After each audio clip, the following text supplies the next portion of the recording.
All right. Hello, everyone. Thank you so much for joining us today. My name is Hyun-Seung, and I am the CEO here at Liberty in North Korea. Before we jump into things with this event today, I wanted to just go over a few very quick housekeeping tips. If your live stream freezes at any point, you can go ahead and just refresh the page. I know it doesn't sound very technical, but it's usually the way to solve the problem. Also, if you have any questions at all during the event, please feel free to send them in the chat, and our wonderful staffers, Marie and Sarah, are there chatting with all of you, and we'll be gathering questions so that we can have our guest speakers today answer. So I'm guessing if you're here, you are probably familiar with Liberty in North Korea, but in case you have randomly found your way here through the YouTube rabbit hole, and you're new to all of this, I wanted to just give you a very quick introduction to who we are and what we do in about 30 seconds. So Liberty in North Korea, we are a nonprofit organization and a global movement that believes that every man, woman, and child in North Korea deserves to live a free and full life. We work alongside the North Korean people in their pursuit of freedom by helping North Korean refugees escape through 3,000 miles of secret rescue routes. We focus on building the capacity of the North Korean defector community and empowering North Koreans who have reached freedom to be change makers and advocates and leaders on this issue. We work with our North Korean friends together to create long-term strategies for change. And ultimately, we believe the North Korean people will achieve their liberty, and it will be in our lifetime. All right, so let's introduce our guests for today. Today, we are very fortunate and very lucky to have Ryan, Jessica, and Hyun. Thank you guys so much for joining us today. We wanted to have a chance to bring you all together to discuss this incredible documentary, Assassins, which deeps dive into the story of the assassination of Kim Jong-nam and the impact of this on the North Korean people. So our first speaker, Ryan White, he's the director of Assassins, which premiered in 2020 at the Sundance Film Festival to rave reviews. He also directed The Keepers, which some of you guys may have seen, an Emmy-nominated Netflix documentary series, and co-directed The Case Against 8, which was nominated for 2 Emmys and was shortlisted for the Academy Award for Best Documentary. Jessica Hargrave produced Assassins and also worked alongside Ryan as the executive producer for The Keepers, co-producer for The Case Against 8, and many more successful documentaries following everything from the history of the LGBTQ movement through the lens of television to the story of the Beatles' longtime secretary, Frida Kahlo. And finally, our last speaker is Hyunsung Lee, who was born in North Korea and had access to the best educational opportunities available in the country. He graduated summa cum laude from Pyongyang Foreign Language School in 2002, and later went on to earn his bachelor's degree at China Dongbei University of Finance and Economics. Prompted by a series of brutal purges by Kim Jong-un, he and his entire family actually decided to defect in late 2014. They made their way first to South Korea. Subsequently, the entire family immigrated to the United States in 2016. Since then, he has been engaged with several Washington, D.C. think tanks and NGOs in a consulting role. So first off, Ryan and Jessica, I want to thank you so much for giving us the opportunity and our audience and supporters the chance to watch this incredible film. We were so impressed with the documentary and really just the way in which you tell the story. And we're really grateful we had the chance to share it with everyone. So I want to kick off this event with a question for both of you. I think the first question is probably, why did you decide to make a film about this story? What was it about this story that particularly attracted you and really made you feel like you had to tell this story? Both Ryan and I remember, first, thanks so much for having us. By the way, we're both very honored to be here. Ryan and I both remember when we first read about the assassination, and we read the headline, and we read that there were female assassins, and we remember thinking that was interesting. But to be honest, we lost track and lost the trail of the story quickly. And so we really didn't know much beyond that. We knew about the VX and the public nature of it.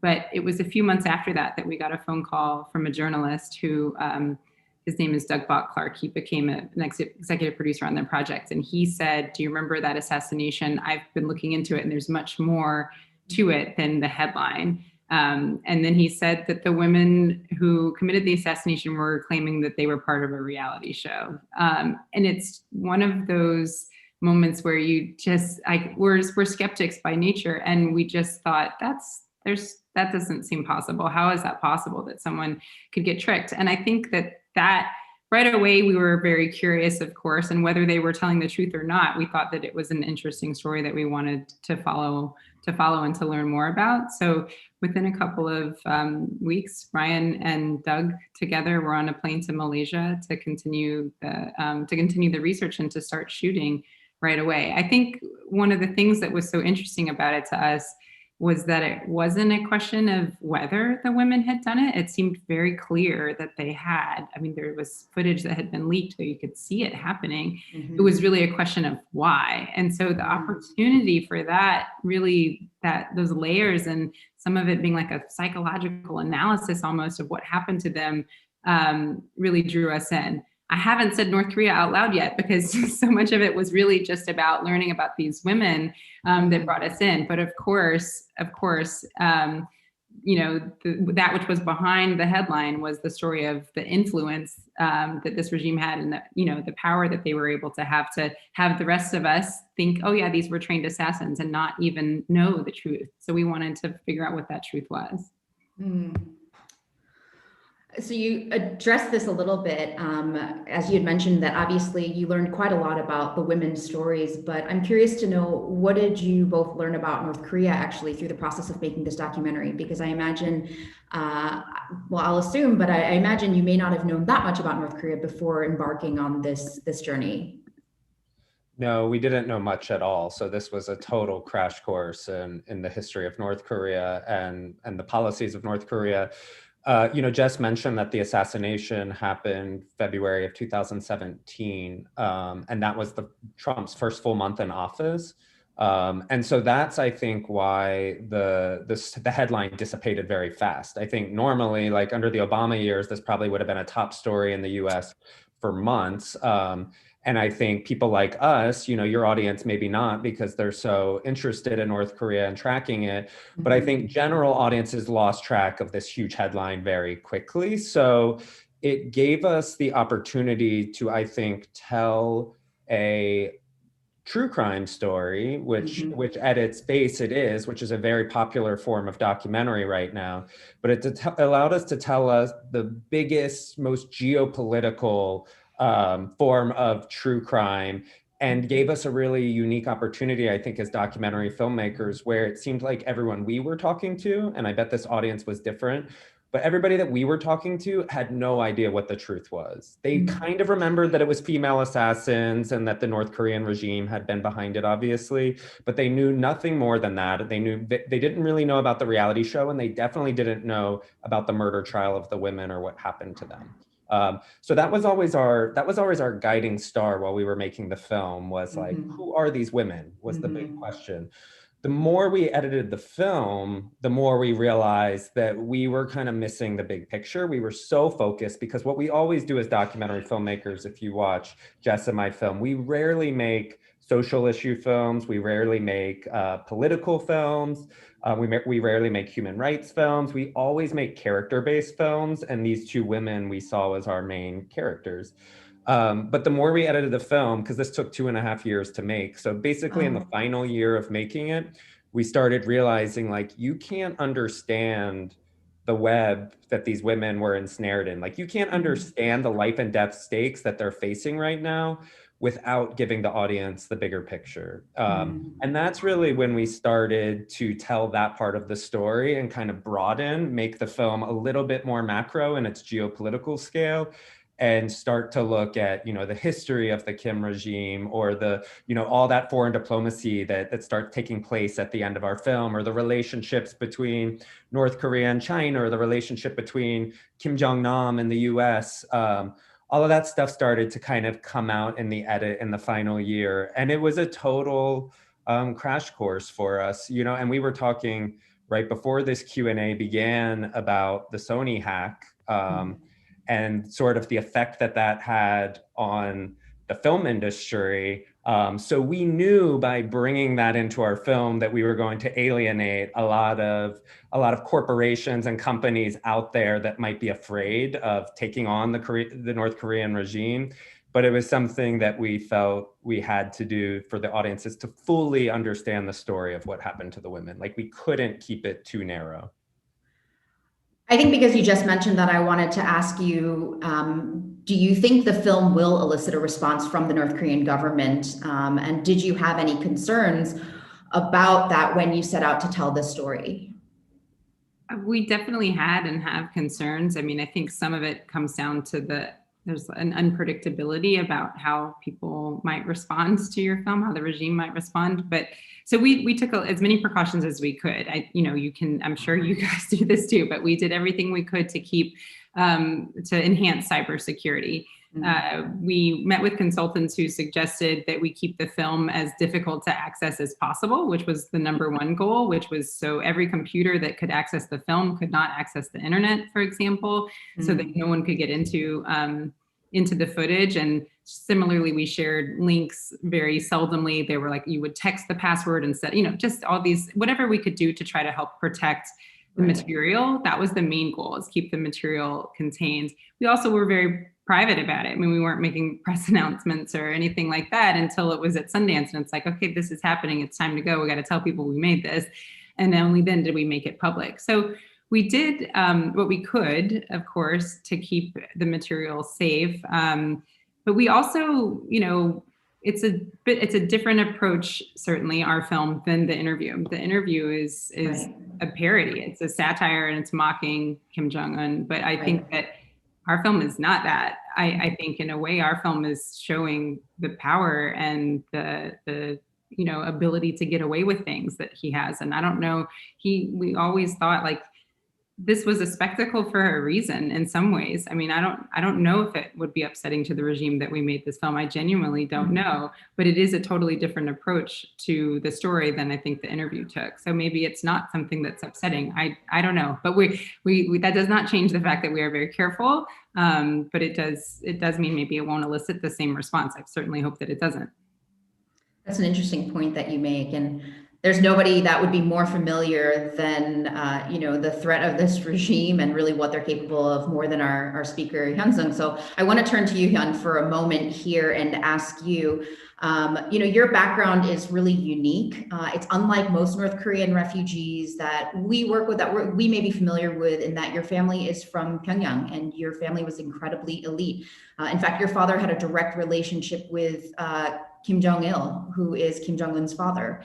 And so could you tell us a little bit about your family and what life was like growing up in Pyongyang as part of the elite class? Okay. Thank you for having me. My name is Hyunsung Lee. I'd like to express appreciation. Thank you for it's my honor to be talking North Korean experience here. So I was born and grown up in North Korea for 29 years. And while I living in North Korea, I studied in best education, and then I served the military more than 3 years. And after serving military, I was lucky to study in China, abroad. And because my dad was served 2 high posts directly appointed by Kim Jong-il. So he served as a CEO of major North Korean companies. So that's why we stayed in China. All my family stayed in China, and then it made us to leave North Korea safely. Great, thank you. So I wanted to actually talk a little bit about the Kim family. North Korean state propaganda, focuses so heavily on the Kim family. And famously, a lot of people are probably already familiar with this, but there are portraits of the 2 elder Kim leaders in every living room in North Korea. But how much do North Koreans actually know about the Kim family? Like, how many North Koreans would actually have known that Kim Jong-un had an older half-brother? it's hard to say the number, but as you know, in North Korea, information on the Kim family is strictly controlled. And talking about the Kim family itself is considered impossible thing. Family information of the Kim family is not available for publications, except for like promotional materials for greatness of the Kim family. So if they get caught by law enforcement authorities while like blaming the Kim family, then the three generations of the person could get punished.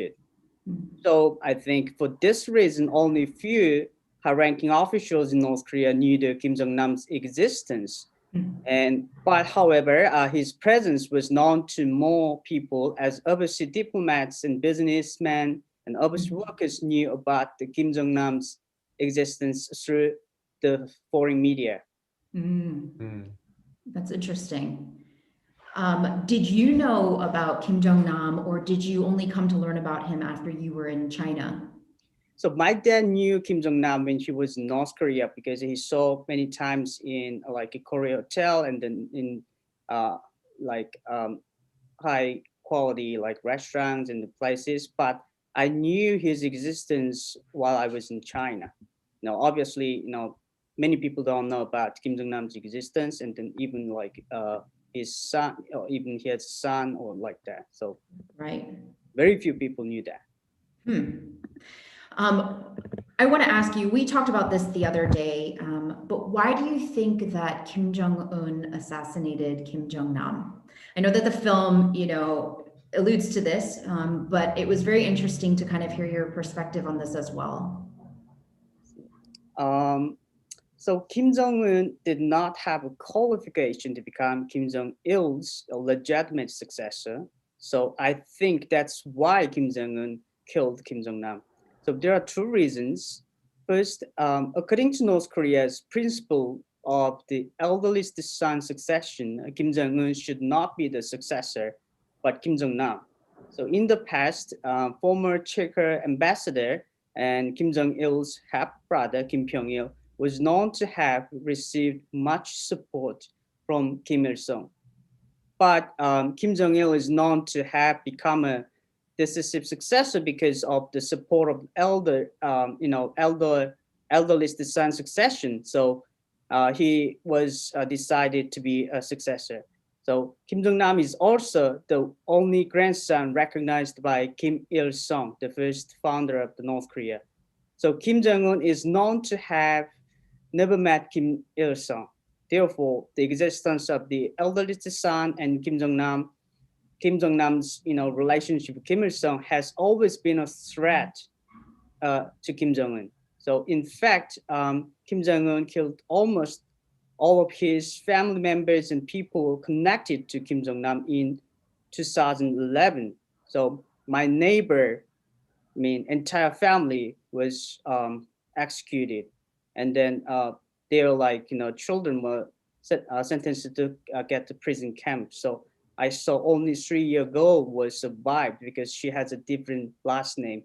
So, and I would say secondly, North Korea has strict background check when recruiting high executive officers. So the Songbun system, the caste system, when they appoint someone, they investigate very seriously. So they investigated whole family background. So they check the whole family background. So Kim Jong-un has a fatal weakness in North Korean system that cannot be a leader of North Korea. It is the fact that his mother, Ko Young-hee, is a Japanese Korean, a Korean, yeah. And then he also was third wife.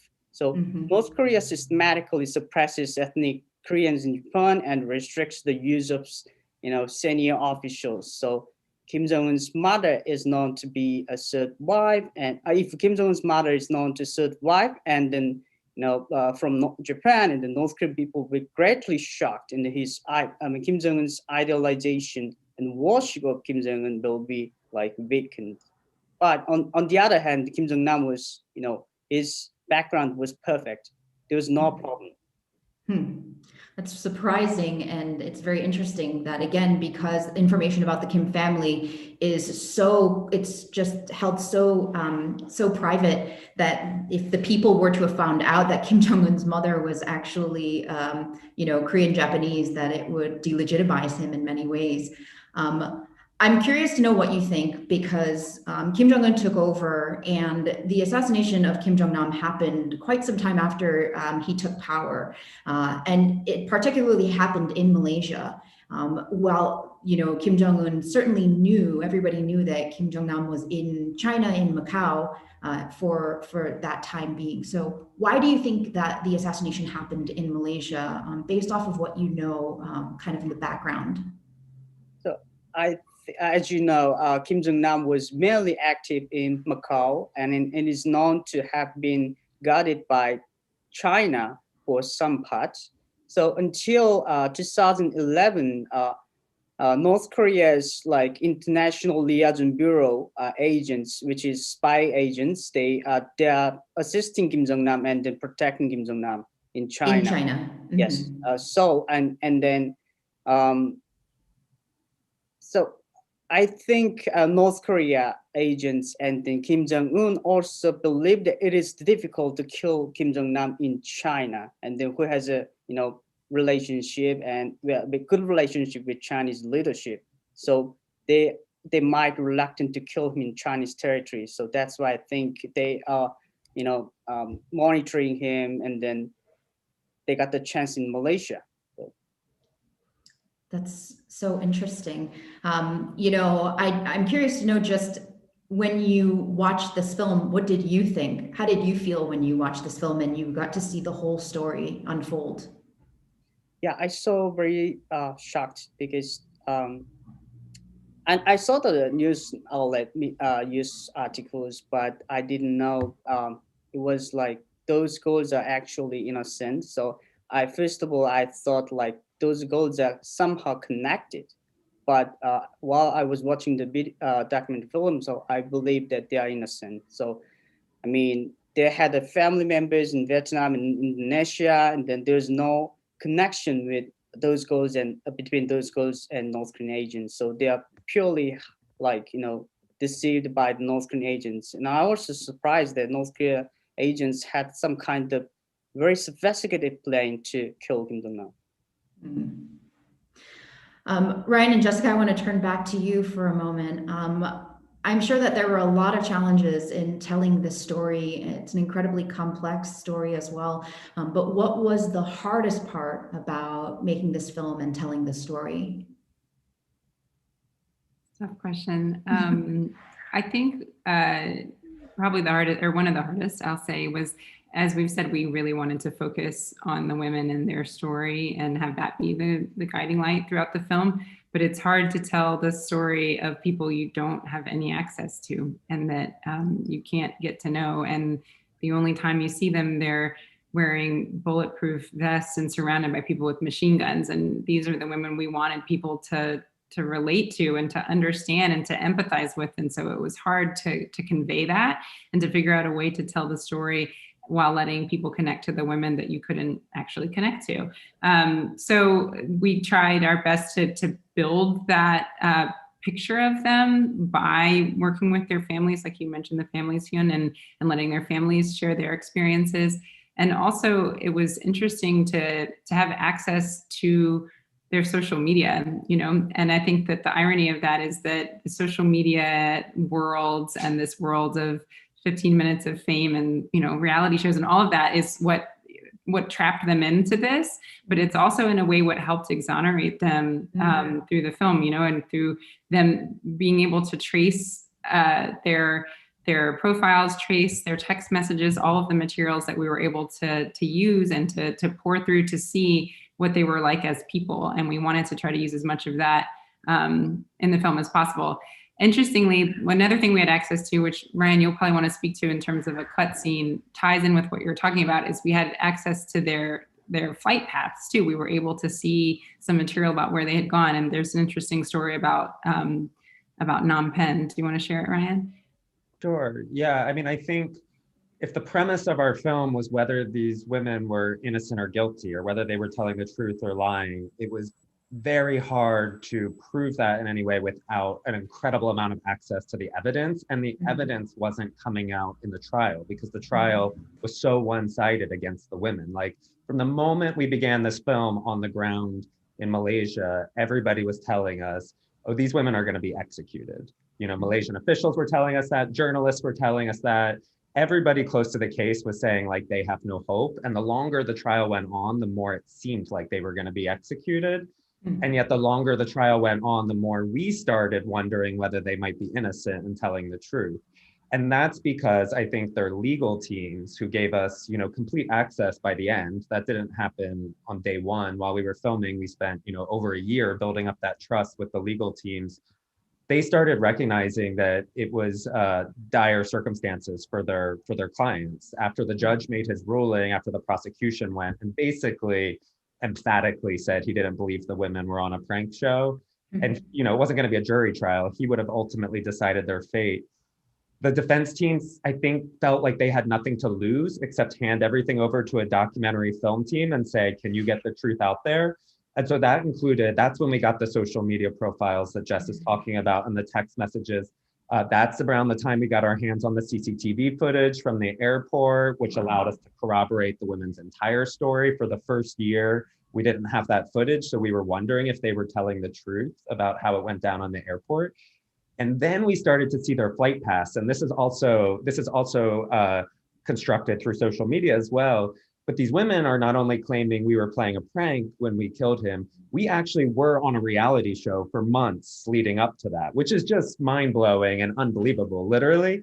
But then when their lawyers are giving us all of their flight tickets and their stamped through immigration, and you start seeing them move through all of these countries where they said they were playing pranks, it starts corroborating their story even more. And one thing that Jess is referring to that didn't make it into our film that I always think is a fascinating little rabbit hole, and that's probably why it didn't make it into the film, is Siti and Dwan, when you trace their flight pass, went through they didn't know each other. They claim they didn't know one another, if you believe them. They went through Phnom Penh, Cambodia with their handlers, Mr. Y and Mr. Chang, at different times, at the same time, but through different ways.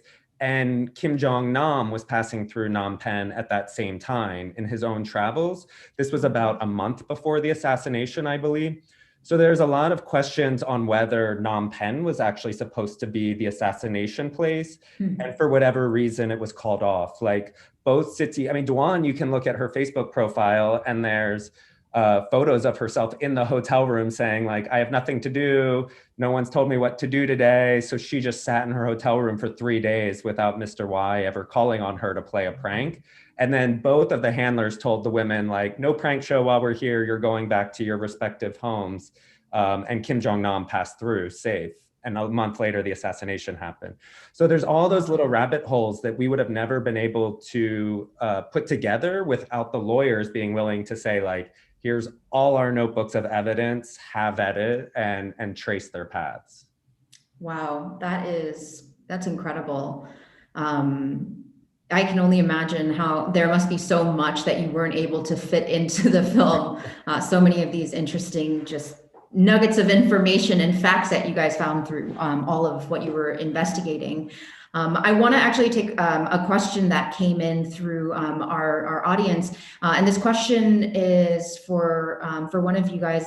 Victoria asked, do you think that sexism played a role in North Korea choosing the girls and the Malaysian government trying so hard to convict them?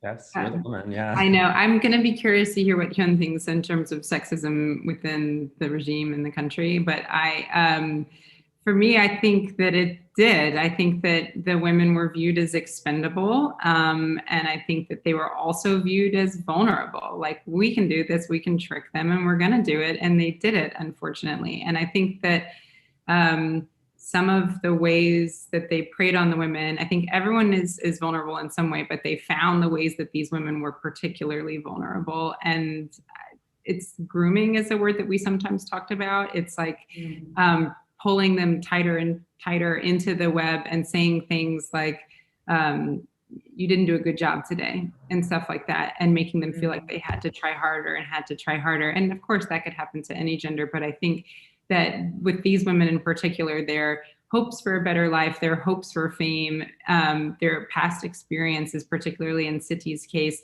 made them to some extent blinded by opportunity and willing to just keep going and going in hopes that this would be the opportunity that they've been waiting for.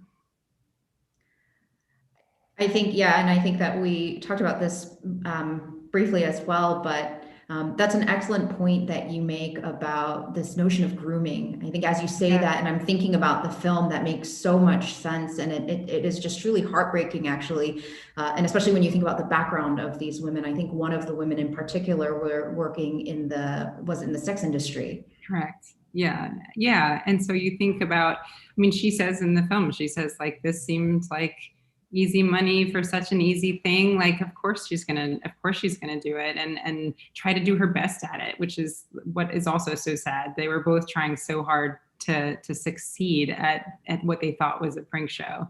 And it's changed their lives forever. I mean, that's one of the saddest things for me is the end, when you hear them both talk about how their perspective on the world is different forever. And so I think that both of them aren't as vulnerable now. They're not as trusting now. And there's good that comes with that, but there's bad that comes with that too. And they view the world entirely different now. Absolutely. Hyun, I want to turn to you for a moment here. I know that when we caught up after you watched the film, again, you were also very surprised, as you mentioned earlier, just at the extent to which the North Korean government would go to create such an elaborate ruse. And so I'm wondering, and I know we talked about this before as well, but what did you think when you heard that Kim Jong-nam had been assassinated? And is this again tied to why your family ultimately decided to defect? So Kim Jong-nam's assassination happened in 2017. So I defected 2014, October 2014. So it happened after we defected. But when I saw the incident, and then it was very, again, it's brutal, execution happened. Like, for example, in 2014, Jang Sung-taek, Kim Jong-un's uncle, was executed, and then most of North Korean elites already had a lot of distrust and dissatisfaction towards Kim Jong-un. So I think it is safe to say that no one trusts Kim Jong-un, and then my family also didn't trust Kim Jong-un. So it's very unpleasant experience while I was in North Korea, watching my friends were killed and then sent to the political prison camp. So, like, I would say it's like kind of main reason we defected from North Korea. Right.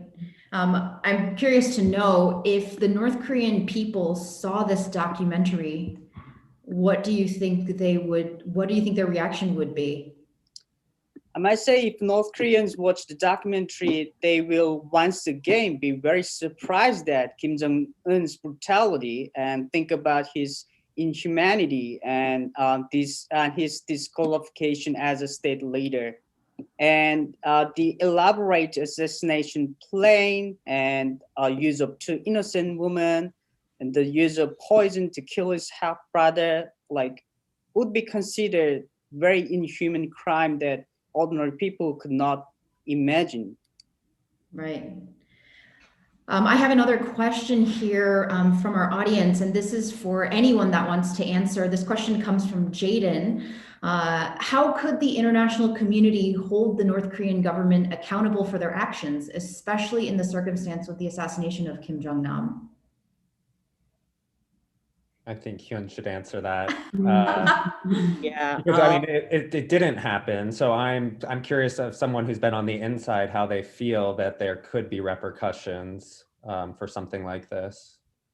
So to me, like, the end scene of the documentary film was very sad because someone is dead, and then there's no one is take responsibility for that. And then I would say, I think Kim Han-sol should sue Kim Jong-un, like, for, like, killing his father. So I think international community is reluctant to say a regime change or like change Kim regime because many like especially South Korea liberal people, they talk about Kim Jong-un, they talk good things about Kim Jong-un, they're trying to keep peace with North Korea.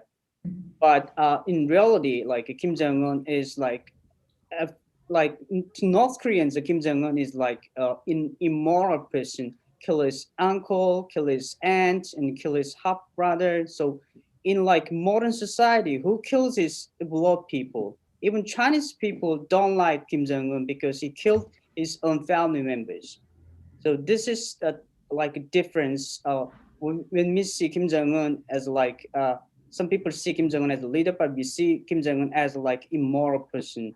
So, but I think it's the atmosphere of some countries creating for Kim Jong-un. They don't want to blame or they don't want to make a trouble for North Korea. So like they undermine this like execution, and then they want to just shut the mouth and then not talking about this inhuman activity. You know, I'm going to actually take a few questions here and combine them. So Jessica actually asked about, you know, did the North Korean government kind of create this perceived image of Kim Jong-nam to be a traitor, to be tainted and a traitor, you know, as we know, similarly to how the North Korean regime had done for Chang Sung-taek when he had killed his own uncle as well, similarly had painted this picture of Chang Sung-taek being this massive traitor in order to justify, you know, killing his uncle. Did something like that happen? In terms of the North Korean regime justifying the murder of Kim Jong-nam. And there was, I'll let you answer that question first, Hyun, and also if anyone else wants to answer.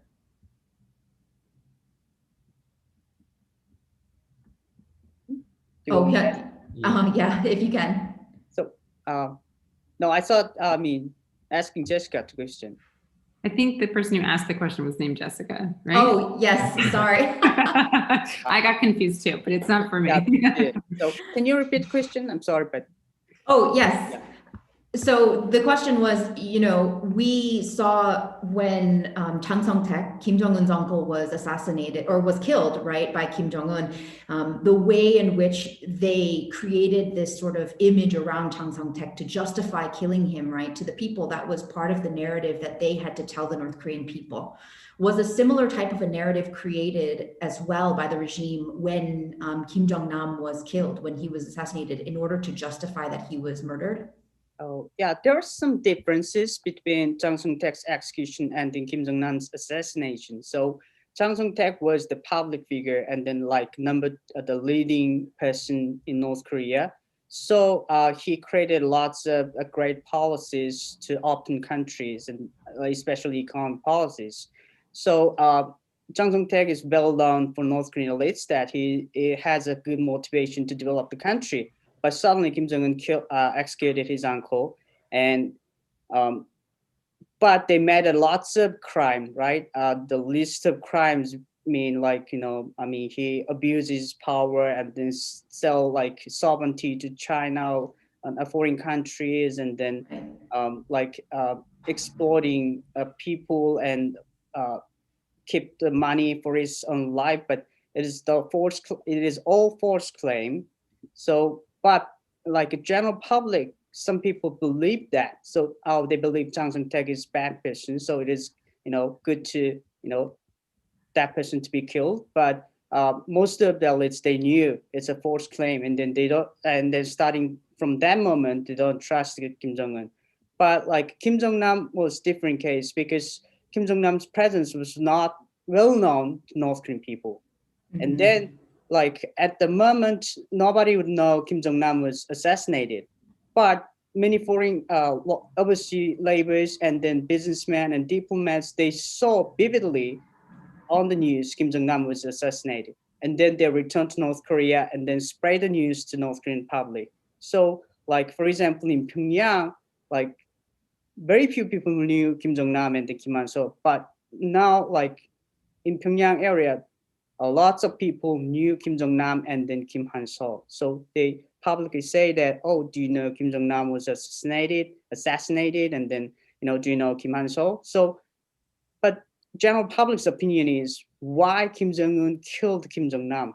So he's not the policymaker. He's just living outside. There's no connection. Kim Jong-nam is committed a crime in North Korea. So people really curious about it, and then people believe it. It's not right to kill Kim Jong-nam. Can I ask you something? Because I know as the filmmakers, we always get asked, why orchestrate an assassination like this? Why even do a reality show with unsuspecting women and do it on camera? And I always say that's the $1 million question. Like, we can never get inside the psyche of Kim Jong-un or the regime on why they orchestrated it so publicly, because my understanding is many assassinations have taken place before, but they've been quite quiet, and you're sort of more stereotypical assassination, like in a dark alleyway, not on camera at an airport. But even what you're saying right now makes me wonder, obviously this was a huge worldwide public spectacle, this assassination. We had never heard of Kim Jong-nam. You're saying most North Koreans probably didn't know of his presence, but it put this assassination on the entire world stage. Do you think that's part of the reason in spreading such a big story for the Kim regime to create such a headline? No, I don't think he want to create the big headline for the Kim family. That he just, Kim Jong-un's the mentality is not stable, according to many people who's met Kim Jong-un. So he's very sometimes radical, sometimes soft, but that's why people say unstable. So I think Kim Jong-un didn't specifically order to kill Kim Jong-nam in Malaysia or in very public places at daylight. But the order came from Kim Jong-un directly. So in North Korea, nobody can give order to Kim family member. So it has to be done by Kim Jong-un. So they got an order to kill Kim Jong-nam, and then they created a plane for a long time. I guess they planned for it for a long time. So, but I think they got the opportunity in Malaysian airport. So, as you know, if Kim Jong-nam took a plane to China, and then they might lost chance. So I think they made a decision to kill him in public places, and then they believe it's safe, and then they think can manipulate those two goals to execute the incident. Yeah. Mm-hmm. It's an interesting point that you raise, Ryan, especially because we do know of times and situations where, even just talking about activists and organizations that work in the underground, for example, in China, helping North Korean refugees, there were incidences in the past where North Korean agents had utilized very secretive tactics to attack or try to kill actually individuals that were working in the underground helping North Koreans. And so it's certainly possible that the North Korean government, if they wanted to, could have done this assassination and quietly. And I think what you're implying or speculating is definitely of interest. The North Korean government had a choice. They made this very elaborate plan. It wasn't something that they did, just in the spur of the moment. And it was something that required involving many different parties, a lot of training, a long period of time, and a lot of coordination. And so the question that you raise, I think, is an important one. Was this done in a very public way for a specific reason, almost as if to show, and again, I'm speculating here and I'm sort of reading into your question a bit, but almost to show that something of this nature could happen and it could be so public, and yet there would be no repercussions whatsoever. That in fact, the North Korean government, the regime, could orchestrate this and could completely get away with it. And what does that show the international community? I think that's sort of the question in the back of my mind. I'm sure in the back of a lot of people's minds. And frankly, I think it's angering. And I think the point that was raised earlier too is for someone like Kim Jong-nam's son, Kim Han-seol, what does he think? How upset, how unfair this must feel that there's no potential recourse for any for any repercussions in terms of what's happened to his father. So I think that that's a really important sort of point that you raised there, that we're all sort of speculating here. Hyun, I just want to ask you one really quick question too, since this did come in as well. Truly Egg asked, are you worried about Kim Han-seol's safety? Do you think Kim Han-seol should be concerned about his own safety? And Kim Han-seol is Kim Jong-nam's son. I don't know. I don't know really well about what North Korean government might do against him. So like for Kim Jong-nam is like Kim Jong-nam is more, as I said, Kim Jong-nam is more like a legitimate leader Right. than Kim Jong-un. So he has a qualification. But as Kim Han-seol to become any leadership type of in North Korea, leadership type person in North Korea, I don't think it's possible, because in North Korea you cannot talk about succession publicly. It is a like kind of treason or crime. So because the leader, present leader, is the leader of North Korea, so nobody shouldn't talk about the succession. And then but I don't think Kim Jong-un believes Kim Han-seol is a threat to him. So. Okay. Ryan, Jessica, I want to ask you a quick question. It's a bit of a technical question, so I thought maybe this would be a nice, very quick break for you. But Cornerstone asks, did you use Adobe for the doc and geo layers for the map animations? We use, I don't know which part the Adobe you might mean. I think that some of the maps were formulated based. GeoLayer sounds familiar to me. I don't know the exact answer of that. I'm sorry, but I think that some of them were based on those maps, but I'm not entirely sure.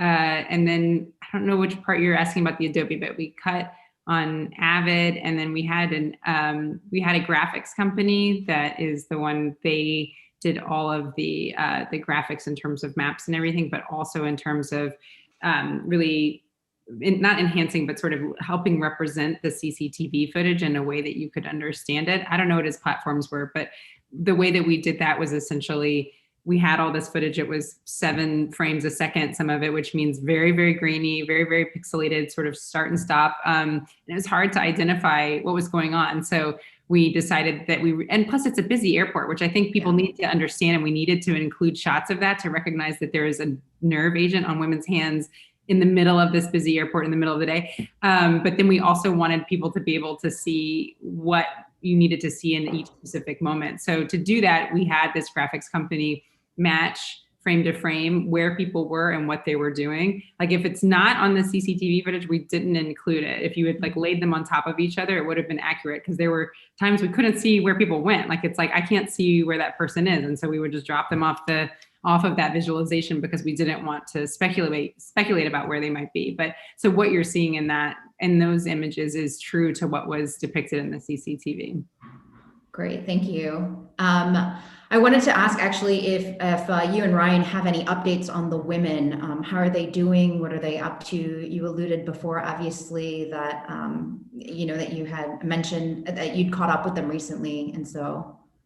Yeah, my phone actually just buzzed, and it was Dwan texting me. So, oh wow. Yeah, we just did a videotaped conversation with her yesterday that's going to come out over the weekend if anyone's interested. You asked earlier about the challenges in making this film. I think one of the biggest challenges by far was once the women were out of prison, which is a spoiler alert for anyone who hasn't seen the film, but I think most people have. Was convincing them to participate in this documentary, because you can imagine that was exactly what got them into the situation, was a camera crew telling them that they were legitimate and that they should believe them, and that these women almost died twice, with VX on their hands, they almost died, and then they almost died by the death penalty, and they survived by the skin of their teeth and were back in their home countries, and suddenly they have another film crew coming to them saying, participate. So for different reasons and in different lengths of time and different, sort of relationships with both of them, they were on board by the end. but that took a lot of convincing and a lot of visits without cameras. And so the women are very different than what I expected. And they're very different than one another. And they're almost opposite of what I've expected. And I think this experience had a lot to do with that. Dwan, and I can say this because we just talked to her for an hour and a half yesterday.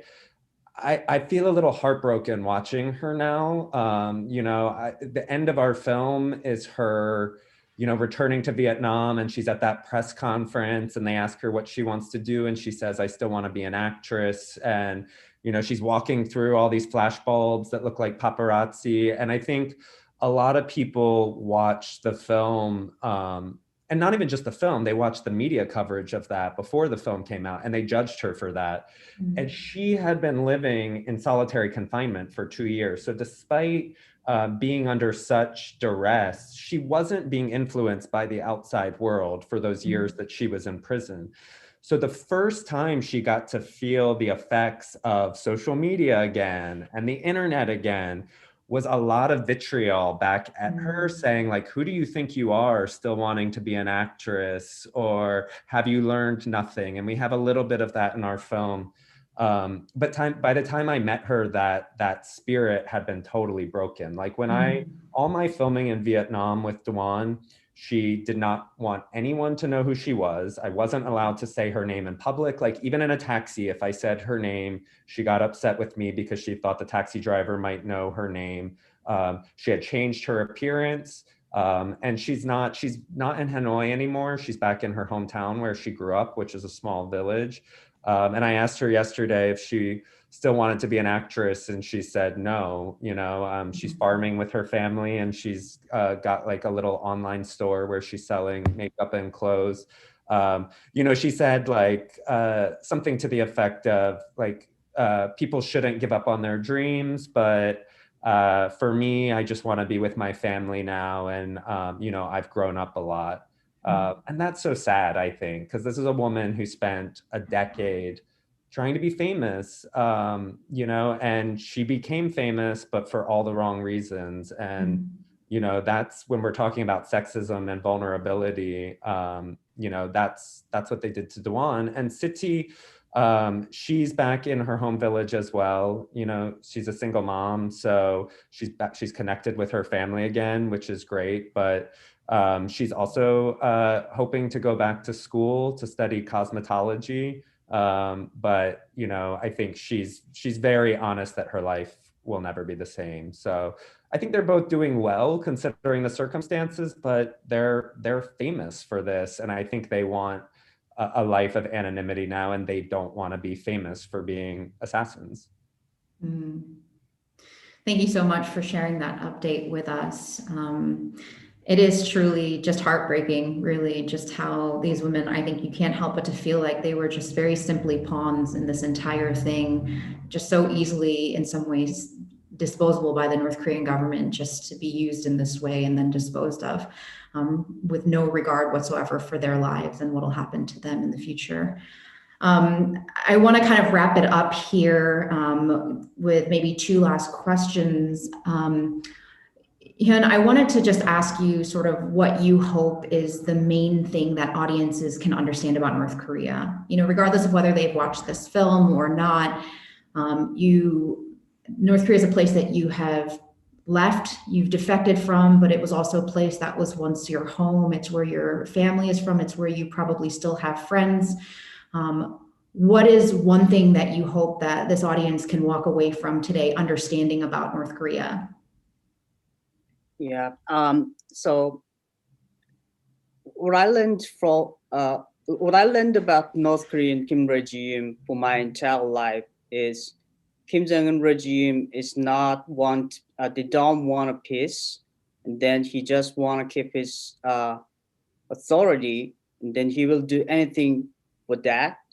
And so that's why he does not open the country, and then he doesn't want to give freedom to people. So I hope that the international community and then audience should understand the true nature of the Kim regime. So why we should keep talking about the peace with Kim regime, why we don't talk about peace with North Korean people. So we should talk about peace with North Korean people, not the Kim regime. So, I mean, while we are talking about peace and then, you know, the security and stability in Korean Peninsula, North Korean people are still dying. And then how many, you know, executions and then these assassination, should be seen, more. So I hope, like audience and then international community can end this vicious circle, and then hope, I believe we can replace Kim Jong-un or like change North Korea peacefully. So, you know, I hope all the audiences in international communities to support this action, especially Link is doing very good activity, like helping people to escape. It is like, you know, saving people's life. So, you know, I hope Link can save 25 million people from North Korea, or they can defect. So, but anyway, thank you for listening. And then I feel a little nervous, so my answering is not smooth. So I apologize for that. Thank you. You did a great job, Hyun. I appreciate it. I want to ask one last question here, and this kind of bounces off what you were just talking about. But the Leah Rose channel asks, "What can ordinary people do to help North Korean refugees?" And I'll answer that question. If you are interested in helping and supporting North Korean refugees, obviously we encourage you to support Link's work. We help North Korean refugees to escape. We also support them as they resettle in new countries and reach freedom. We're working on trying to develop their capacity, develop change makers and leaders that will work on this issue, and really to be able to work with incredible individuals like Hyun as well, to work together so that one day the North Korean people can achieve their liberty. And so we encourage you, if you want to do that. There are a lot of other organizations that also work on this issue. The most important thing is, if you're interested, to please get involved. 3 simple things you can do. 1, give. You can support organizations and the work that they're doing to make the work possible. 2, share what you've learned here today. Share the film and where people can watch. And I'll ask Ryan and Jessica where you can share the film with your friends and family if they didn't get a chance to watch it. And, you know, share about this issue. I think when we talk about accountability of the North Korean government, there was no accountability whatsoever in terms of what happened here. And, you know, the third thing is just, it's join. So join this movement of people that are standing with the North Korean people and help us to ensure that there can be accountability for these types of things that are happening. Not just things like this type of an assassination, but like Hyun said, every single day, just the brutality and the reality of the life that North Korean people face. I think that what this film revealed is really just the sheer audacity of Kim Jong-un, and that there is no limit to the brutality of the North Korean regime. But, you know, the question that always lingers in the back of my mind is that if he has no qualms about killing his own family members, he cares even less about the way in which he treats the North Korean people, 25 million people in that country today. And we can only imagine that type of brutality that ordinary North Korean people face. The appalling human rights atrocities that are taking place today in political prison camps, the merciless punishment and the treatment of North Korean refugees who have been caught trying to escape and are forcibly sent back into the country, and really just the enforced poverty that traps 25 million North Korean people and denies them their potential in that country today. Really encourage you that if you've been moved by what you've heard today, what you've learned, please join this movement, support this work, and tell the world about what is happening. And so I want to really quickly ask Ryan and Jessica, where can people share this film? Unfortunately, it will no longer be available for free. So all of you guys can give a very big thanks with us to Jessica and Ryan for being so generous in sharing this film before it was even released. Please let us know, where can we find this film today? The easiest place to find the film is on iTunes or on Amazon Prime. It's available now. Awesome. So please go out, look for the film, share it. And yeah, we're working together with our North Korean friends toward the day that they finally achieve their liberty. And we want to invite all of you guys to be a part of that and to join this movement too. So if you're interested, message us, follow us on social media, and we want to get you all involved. I want to give a huge thank you to our guests today, Ryan, Jessica, and Hyunsung. Thank you all so much for joining our event tonight. And we really appreciate all of you. Thank you so much. Thank you. And thank you everybody for joining us, and have a great night.